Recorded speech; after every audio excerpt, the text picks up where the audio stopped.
Hi y'all, welcome back to the channel. Well, this is a different video. I'm really close to finishing up the big battery system from my friend's solar shed where we're going to take her house off grid. But I had to take a little break from that because I had the opportunity. An acquaintance of mine has an excavator that became available, and I've been trying to get this creek cleaned up.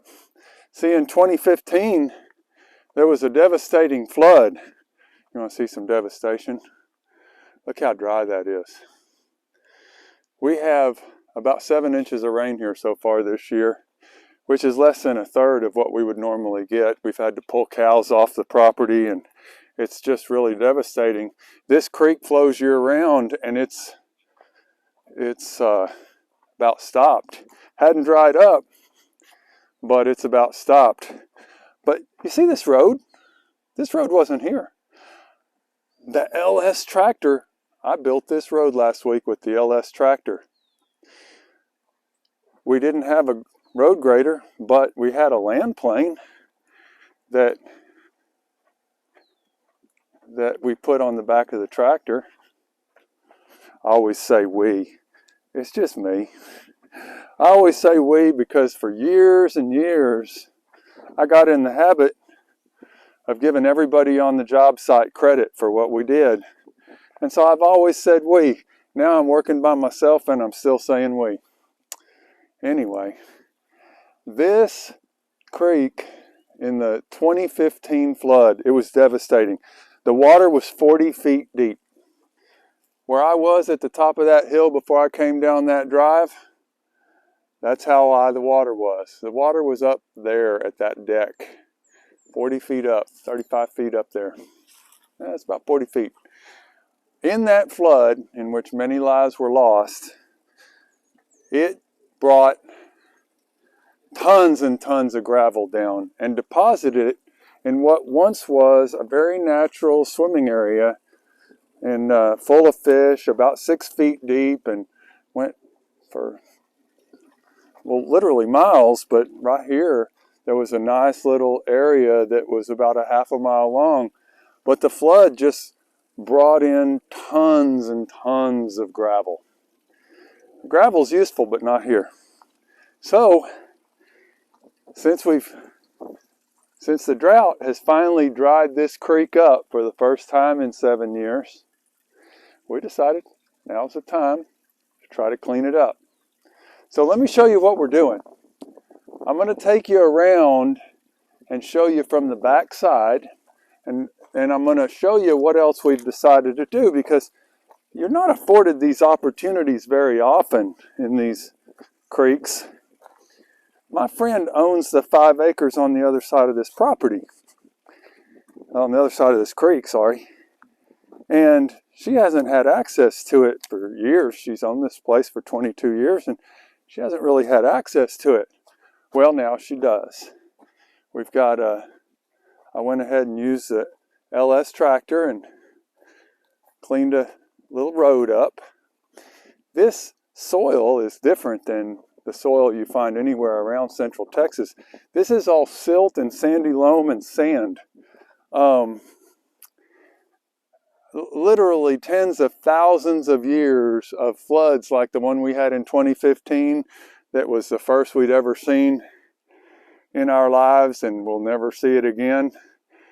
But over 1,000,000 years, it has brought so much stuff in here, so much silt. And now this whole area on this side of the creek is just sand. I used a land plane to make trails. I put some trails for the horses and dogs taking walks all around just by pulling the land plane behind the tractor. You pull it around a few times and it will smooth out the grass. I hope we don't get rained out. I'm going to try to get this video made. But we've had rain around us now for days and it hasn't really hit us. And I guarantee you we don't leave any machinery down here at night because I don't want to wake up to a flash flood warning in the middle of the night and worry about the tractor I left down there or the pump. But this is going to be so nice to be able to walk these new trails on this 5 acres and see the property from a different perspective from the other side of the creek. Now, the water in the creek is spring fed, and we're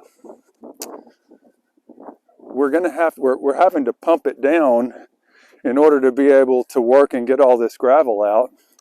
And so I've got a pump down there down by the creek, little gasoline powered pump, and I'm pumping this water up in a fire hose, and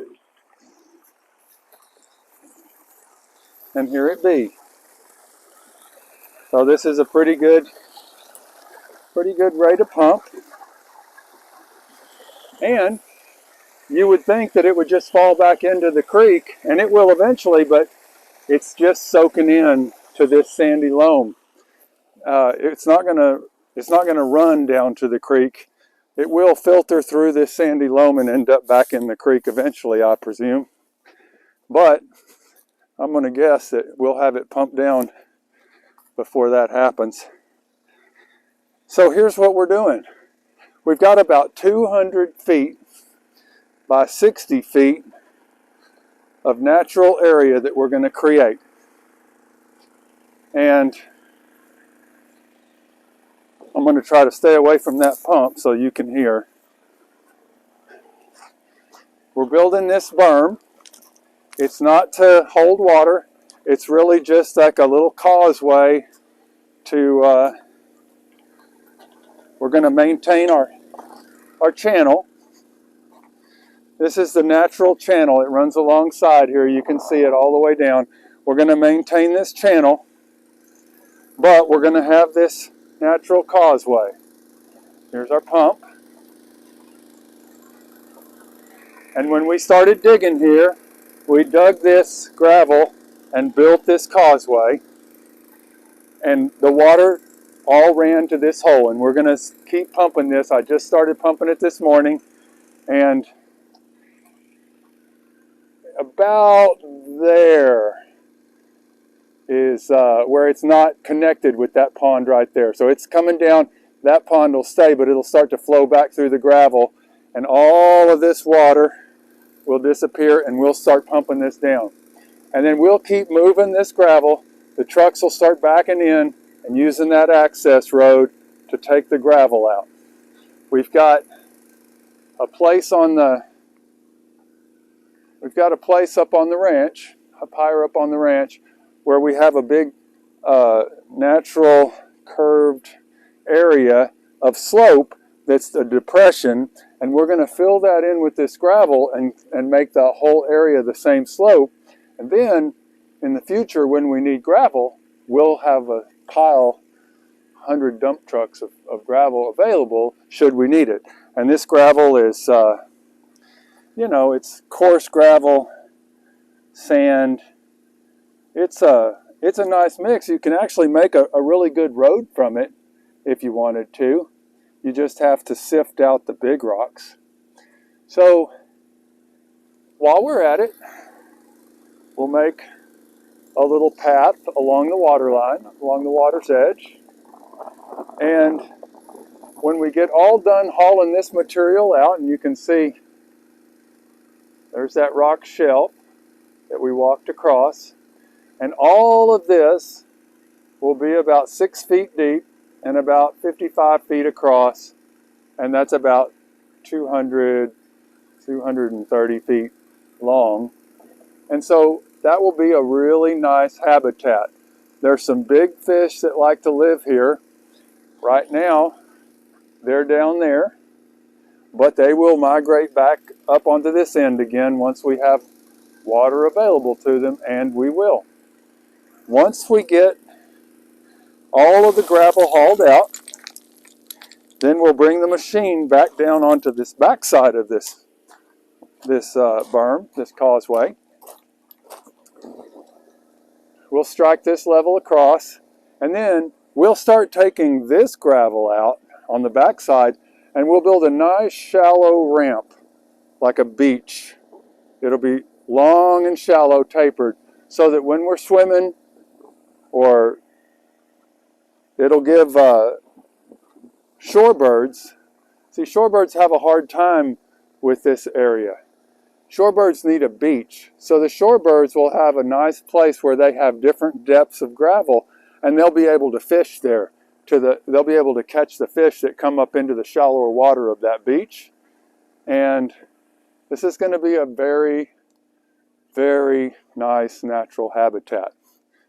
We will also come in and deepen this channel to where it's the same depth as the channel down there. We'll clean this back out to where it was before. We'll leave all these natural boulders in place. Those have been there for a long time. We'll clean all that out. And here, we'll take just enough of this gravel to get to where the depth is of this right now. Then the channel will be deeper. The natural channel will be deeper. And then all this gravel will be deposited on this causeway. So it'll make a little island, and it'll, in a big flood, it's going to get damaged again. But hopefully we won't have another big flood like 2015 in our lifetimes. It's going to happen, hopefully after we're gone. So I've got to beat the storms. You can see the storm clouds all around. There's a chance of rain every day, but story of my life, it just goes around us. It's a mixed blessing. We want to hold the reins off until we get this done. It'll take us about a week to move all this material, and then let it rain. I'm ready. Okay. I know I owed you a video, and I just had to let you know what's keeping me from giving you the continuation of the battery project that we want to do. And I am going to do a follow-up video on that you liked and subscribed to this channel yet? Please do so. I'm going to give you a follow-up video on the rainwater system that I have with more details as to how to calculate and how to build your own. The video I did a week and a half ago showed you what I have, more or less, but I'd like to show you the things you need when you want to do it yourself, because there seems to be a lot of interest in that. And the interest isn't important to me because I need lots of views. The interest is important to me because I need a lot of people to be helped. That's what this is about. I want to be able to pass this along. It was hard lessons to learn what I've learned about this stuff, and I want to pass it along so it benefits more than just me and those closest to me. All right, I'm going to let the pump keep doing its job, and we'll continue on with the hard work of putting this ranch together and cleaning it up. Always take advantage of everything that comes your way. We could just complain about the drought, but in this case, we're using the drought to fix the flood, which people also complained about. That flood was amazing. It cleaned all the debris and sediment out of the water, and for years after the flood, the creeks were blue instead of murky, algae green. All that got washed down to the Gulf of Mexico. The creeks were beautiful, and it'll happen again. But I was here for 30 years before we got a flood that cleaned those creeks up and made them crystal clear blue. So always count your blessings, always be grateful for what comes your way. It may seem like a catastrophe, but there's always going to be that silver lining. And in this drought, the silver lining is taking this pile of gravel And we're going to turn it into a beautiful jewel here in the middle of Central Texas. Y'all take care. Bye-bye.